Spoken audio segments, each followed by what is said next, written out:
Vamos a centrarnos ahora en otra actividad relacionada con la detección y respuesta y, en concreto, la solución anti-ransomware del CCN.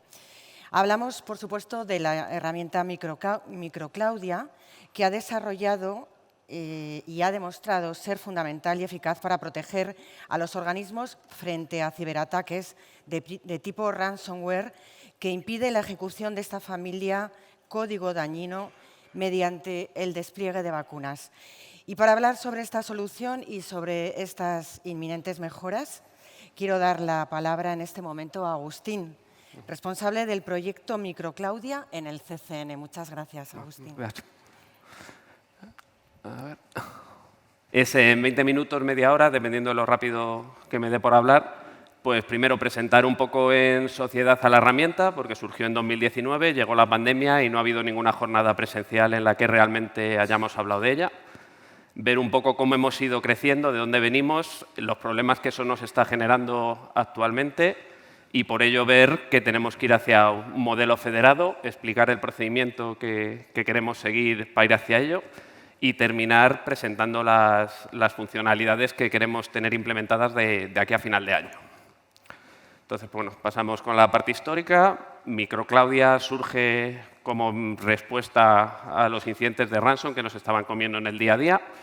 Para ver sus orígenes realmente tenemos que ir unos 6-7 años hacia atrás. En aquel momento el ransom no era un problema en entornos corporativos, sí que era para usuarios domésticos, normalmente eran cifrados de PCs personales, de las fotos del móvil, y no era un problema, pero llega 2017, llega un puente de mayo, aparece WannaCry y empieza a cambiar un poco el mundillo del ransom y vemos que el ransom en un entorno corporativo puede ser un verdadero quebradero de cabeza.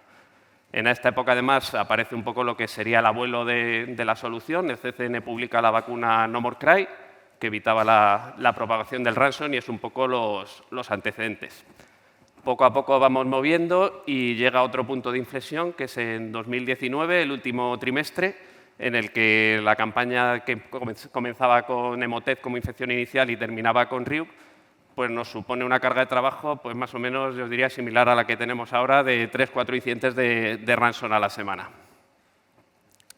Esto pues, nos hace ir bastante fastidiados de tiempo y además da el caso que en todos los organismos que ves que el atacante ha hecho lo mismo, que ha aprovechado las mismas vulnerabilidades, que hay ciertas lagunas que son comunes en todos los organismos y esto hace que te plantees, pues vamos a ver cómo podemos trabajar y con un mínimo esfuerzo mitigar muchos de los casos. Eso en la foto actualmente es lo que hemos hablado, el segundo factor en un acceso remoto. Estamos viendo, pues si no es en el 90%, es en el 99% de los casos de ransom, que el acceso por un entorno remoto no tenían el segundo factor de autenticación. Eso, pues en marzo de 2020 era asumible, pues llegó las prisas, hubo que ir al teletrabajo muy rápido, pero que 2 años después sigamos con ese mismo problema es un marrón. En este caso nos pasaba lo mismo, había configuraciones de seguridad que abusaba mucho del atacante y publicamos la vacuna, la herramienta Emotet Stopper, que trataba de evitar el abuso general, principalmente de macros desde Office, que de hecho, pues 3 años después, Microsoft por fin ha hecho que ese sea el comportamiento por defecto en Word y en Excel y que ya documentos que vienen desde fuentes no seguras no se ejecuten los macros, lo cual quiere decir que lo que decidimos hace 3 años pues parece que iba en la línea adecuada. Problemas que tenía Emotet Stopper, pues se hizo rápido, muy ad hoc, muy solucionado un problema muy concreto. En cuanto el atacante fue moviéndose, fue utilizando otras herramientas, fue utilizando otras TTPs, nos implicaba publicar una nueva solución y no era abordable ni era gestionable estar pidiendo a los organismos que cada mes estén instalando una solución nueva o cada vez que vemos una nueva técnica tener que hacer un flujo completo de desarrollar un nuevo programa para cubrir esa protección. Entonces, pues ahí es cuando se contacta con ese dos grupos y empezamos a trabajar con ellos en el desarrollo de Microclaudia, que es un poco la profesionalización de Emotet Stopper, orientado a darnos a nosotros la posibilidad de gestionar dinámicamente, de publicar nuevas vacunas, nuevas protecciones y tratar de dar a los organismos una capacidad de gestión más acorde con lo que se espera de la herramienta. Entonces, pues, en cómo estamos ahora mismo, cómo consideramos que debería ser la seguridad del puesto teniendo en cuenta Microclaudia. Tenemos nuestros PC, servidores, el nivel 0 y lo mínimo que tenemos que tener es un antivirus o un EDP. El EDP nos va a proteger todo por firma, patrones, cosas conocidas. Es relativamente fácil para un atacante saltárselo, pero si no tenemos ni esa capa, pues ya estamos muertos antes de empezar. Lo ideal y hacia dónde deberíamos ir es tener una capa de protección adicional con un EDR.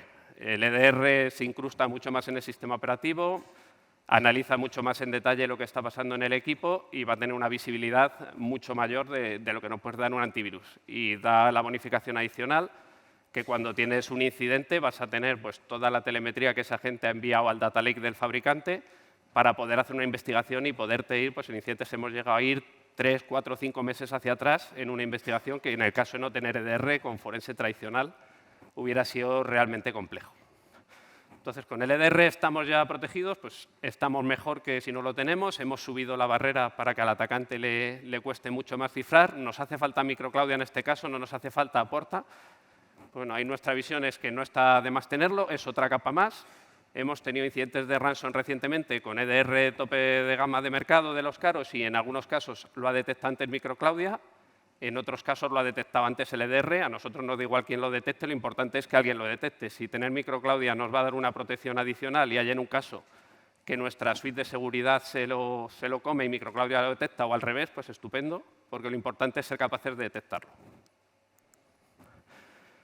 Y pues ya profundizando en esta parte, lo he dicho, detección. Nosotros microclaudia ya no lo vemos como algo que únicamente queremos evitar el cifrado o queremos evitar la infección, sino bueno, estamos en la parte de alerta temprana, queremos mover la solución a ser capaces de detectar cuanto antes al atacante en nuestra red.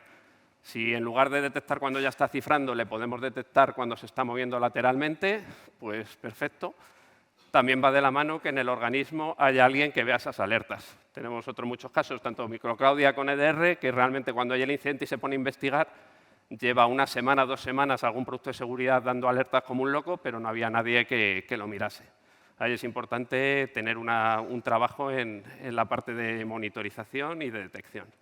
Si aún así nos falla la detección, que en algún momento pasa, pues microclaudia nos va a ayudar a tratar de mitigar el daño. En la medida que todo comportamiento que sabemos que el malware hace o que un ransom trata de borrar, de eliminarnos las shadow copies, de forzar los backups, de detener, pues vamos a tratar de detectarlo y ya que el daño está hecho, intentar evitar que sea lo menos posible y facilitar la recuperación.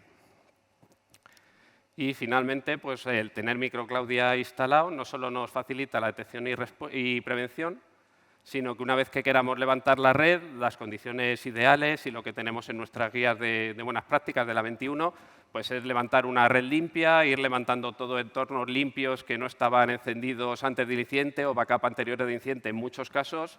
El atacante ha borrado el backup, no tenemos posibilidad de ir, los datos son críticos y no se puede recuperar y lo mismo tienes que buscar un compromiso y levantar un entorno no limpio del todo. Si tenemos microclaudia, tenemos un EDR, hemos hecho el estudio de la investigación en condiciones, tenemos las vacunas y las protecciones que nos garantizan que no puede haber una reinfección, se nos permite trabajar con un riesgo asumido mínimo para poder levantar el servicio rápido. Si tenemos que estar seguros que no hay nada, hay veces que lo mismo supone tener la red parada un mes. Eso en la mayoría de los casos no es asumible. Casos de éxito que hemos tenido recientemente, pues tenemos que hace 3 años Emotet Stopper y microclaudia surgieron para parar Emotet Stopper. Este año, tras unas vacaciones que se tomó el grupo, volvieron en marzo de abril con una nueva campaña en la que abusaban de Excel con macro para propagar pues esta vacuna que llevaba ya 3 años publicada en varias entidades locales y universidades, pues parece que detuvieron la infección inicial. Tenemos este caso muy reciente de Hive en mayo, que es uno de los que comentamos que era un organismo que tenía su EDR, pero las alertas y la detección temprana vino de la mano de microclaudia. Tenemos que el atacante llegó, se movió, consiguió administrador de dominio, entró en un controlador de dominio y de allí, mediante el abuso de la herramienta legítima de PSSEC, lanzó el cifrado en miles de máquinas. Pues esas son las 9.000 alertas que detectó microclaudia. Y bueno, esta ya es como curiosidad. Microclaudia vino orientado al cibercrimen, al malware, pero al final las técnicas son comunes y En este primer trimestre de este año, una campaña de Novelion, que es un APT de origen ruso, pues atacó organismos de la administración pública y Microclaudia pues detectó los ataques. Así que bueno, esto ya como extra, no está orientado al mundo APT, para eso está Carmen y Claudia, pero en algún caso también nos ayuda. Bueno, aquí es donde hemos venido, cómo hemos ido creciendo, qué problema nos ha dado esto. Pues estamos en 2019, estamos sufriendo con las entidades locales, desarrollamos la solución y en este momento el enfoque de entradas de organismos en la herramienta es un modelo te cifra, entras. Al final es el ayuntamiento, la entidad local de turno que ha sido cifrada. Como parte del proceso de recuperación se le da de alta en Microclaudia. Ahí al final pues avanzando y ese año acabamos el año con cientos de organismos en la herramienta y con redes orientadas a entidades locales, pues al final redes de cientos de equipos, a lo sumo 1000 equipos, pero no son redes grandes. Va pasando el tiempo, llegamos a este año, planes de choque, popularización del ransom, cada vez más organismos entran, empezamos a tener grandes ayuntamientos, los CERD autonómicos, ministerios con decenas de miles de equipos. Y esto hace pues, que una herramienta que se diseñó para una casuística muy concreta de cientos de organismos con cientos de equipos pasa a tener que trabajar con miles de organismos con decenas de miles de equipos. Y pues, eso a nosotros nos da ciertos problemillas.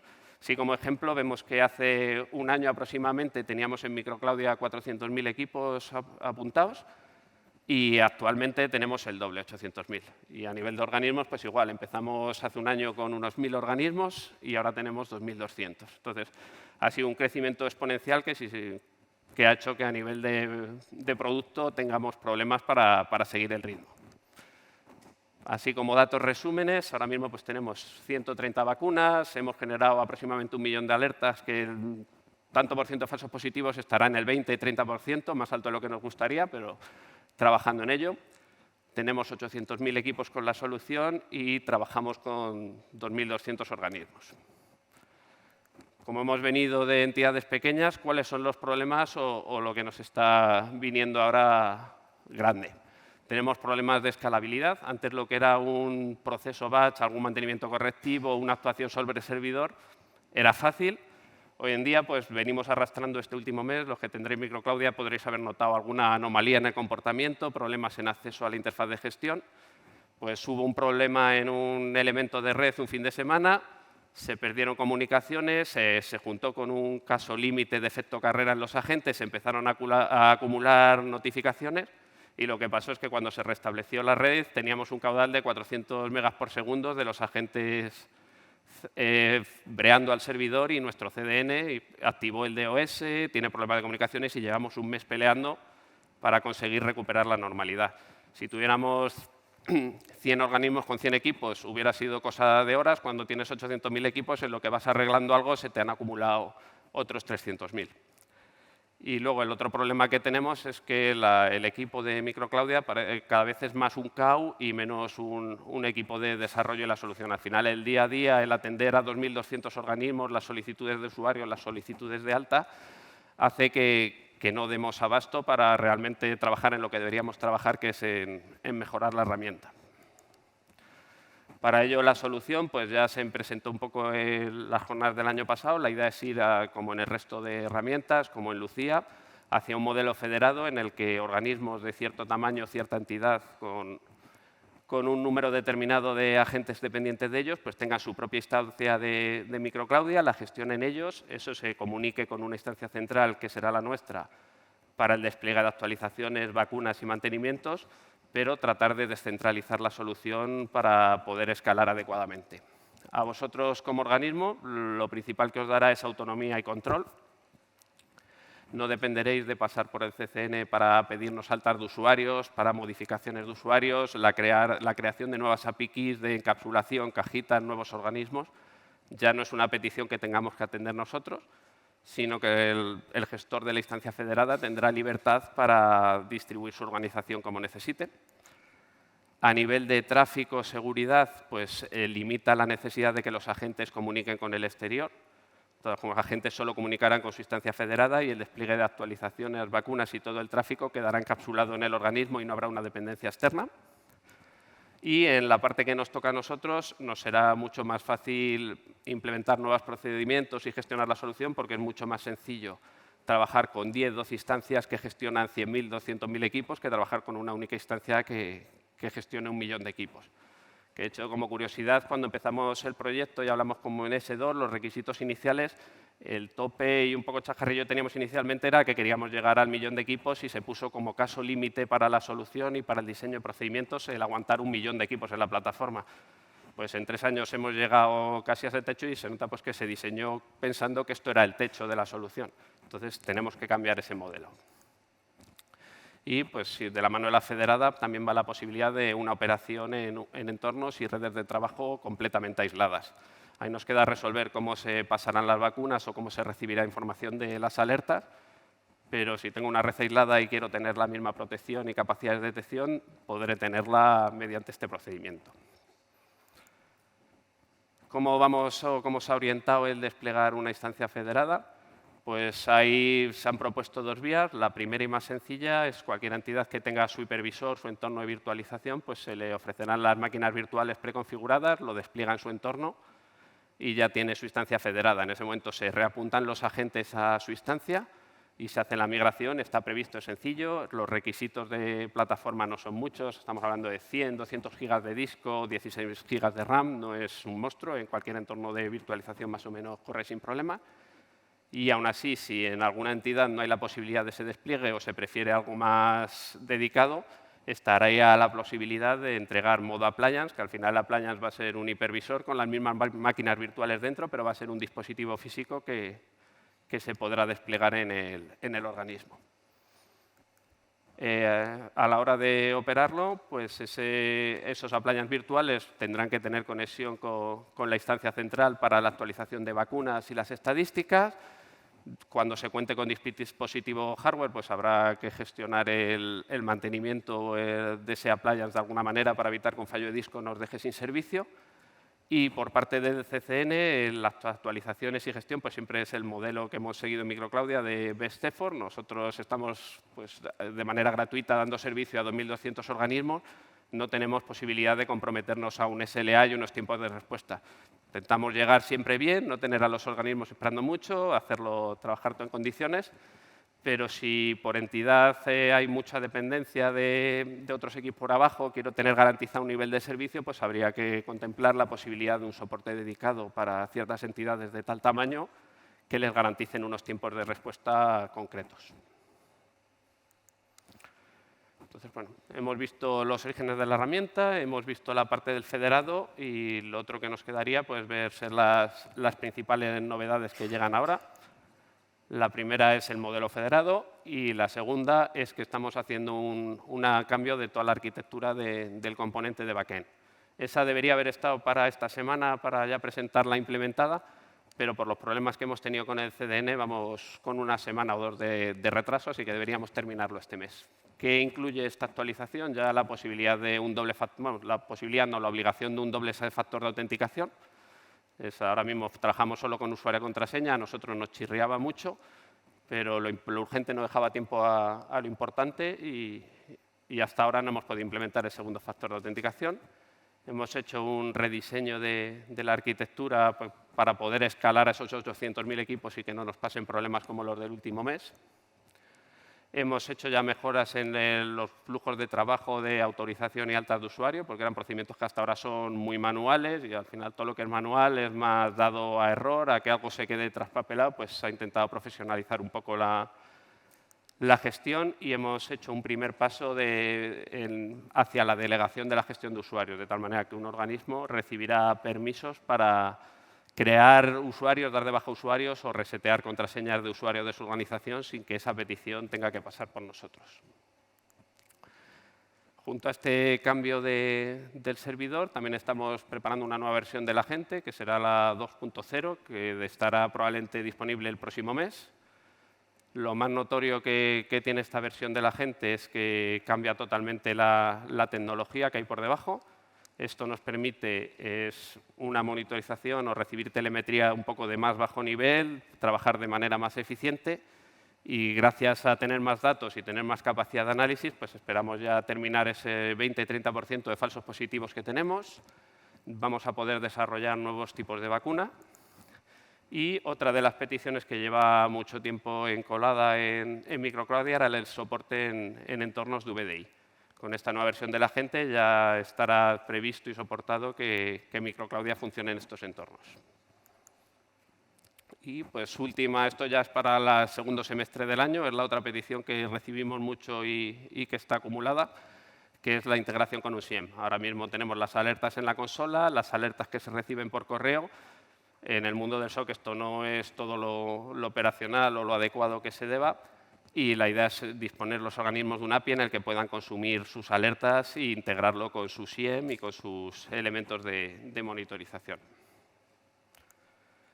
Y bueno, pues por ir cerrando un poco y recargando lo que hemos hablado, reforzar un poco la idea de que Microclaudia no pelea con un EDR ni trata de competir con ellos, pero por lo que nos cuesta y lo que nos aporta sigue siendo muy recomendable. Ventajas que tenemos frente a un EDR es un fabricante, da soporte con una distribución geográfica y una tipología de cliente mucho mayor que la que tenemos nosotros. Nosotros tenemos la información de qué campañas están afectando a gente parecida a ti, con tecnologías parecidas a las tuyas, y esto nos permite publicar vacunas mucho más específicas, más dedicadas y tomar algunos riesgos que un fabricante no puede. Ejemplo, pues vacunas que tuvimos a final de este año son herramientas, software legítimo de control remota de equipo. Ningún fabricante de seguridad de serie va a ofrecerte bloquear un producto legítimo que está abusando un atacante. Lo tendrá el organismo inventado. Nosotros vemos que hay una campaña en la que el atacante está abusando TeamViewer, está abusando Anydesk. Ponemos la vacuna a disposición para bloquear eso, de tal manera que si en el organismo la política corporativa, la política de seguridad, no permite instalación de este tipo de software, pues se puede bloquear sin miedo y ganamos una detección anterior de, ya sea, caso mejor, un usuario que se instala cosas que no debe para tener acceso a la red, o un atacante que está utilizando un mecanismo de persistencia. El caso que hemos visto de ransom de Hive en mayo, PSSEC es una herramienta legítima de publicar por SIS internal y que se usa habitualmente por administradores. Un producto de seguridad puede levantar alertas o no, pero es difícil que bloquee de serie una utilidad legítima de otro fabricante. Si nosotros sabemos que eso se abusa el atacante, que en nuestra red solo lo puede usar 2 o 3 personas que son los administradores que lo usan para tal, y yo lo puedo bloquear con una vacuna en el resto de la red, estoy ganando una visibilidad y una capacidad de detección que en un EDR de serie no me va a venir.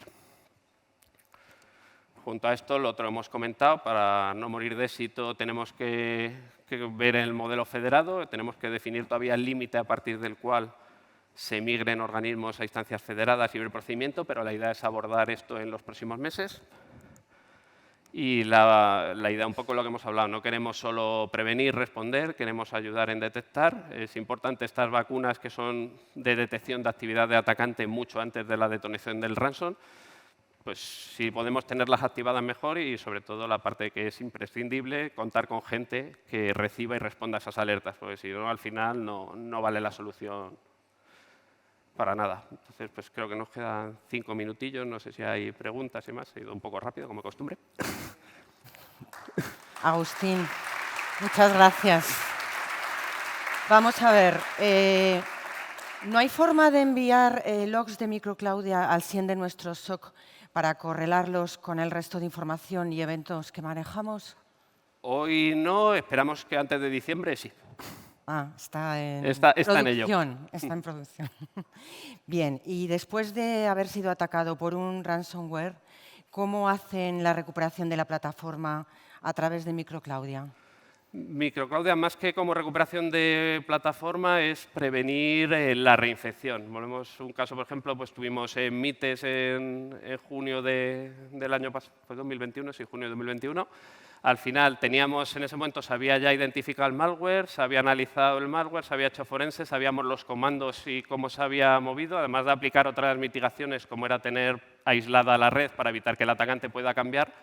El tener todos los equipos desconectados, instalar, en ese caso fue el EDR y Microclaudia, tener seguridad de que están aplicadas todas las protecciones contra el ransom que estaba empleando el atacante, daba la tranquilidad de que equipo que encendías, pasabas las herramientas y conectabas a la red, no se iba a reinfectar. Entonces, al final, la parte de ayuda a la hora de respuesta es identificar el comportamiento exacto que tiene ese malware y tener la certeza que los equipos que vayamos levantando no nos van a hacer volver al día cero de la respuesta al incidente. ¿Microclaudia hace previamente respaldo de la plataforma? Si hace backup o guarda información de los equipos para luego recuperarlas, no lo hace. Microclaudia al final monitoriza actividad en el equipo, busca patrones de código dañino y de comportamientos anómalos y los bloquea y alerta, pero a nivel de datos no es un sistema backup. Ya.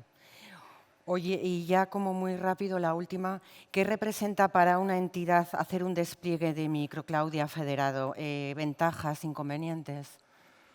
Como entidad, pues la ventaja de las que hemos comentado es que luego cualquier cambio van a tener mucha mayor agilidad porque no dependerá de aprobación o ninguna actuación por parte nuestra, sino que serán mucho más autónomos. Les va a dar un mayor control en el despliegue, en tanto a que vamos a ir poco a poco migrando capacidades, funcionalidades que ahora mismo gestionamos nosotros de manera centralizada hacia la instancia federada, de tal manera que van a poder ellos controlar mucho mejor, hacer los procesos, cambiar equipos de unidades, añadir usuarios, gestionar las vacunas o el despliegue de actualizaciones va a ser mucho más transparente para ellos porque no van a depender de ninguna actuación por nuestra parte.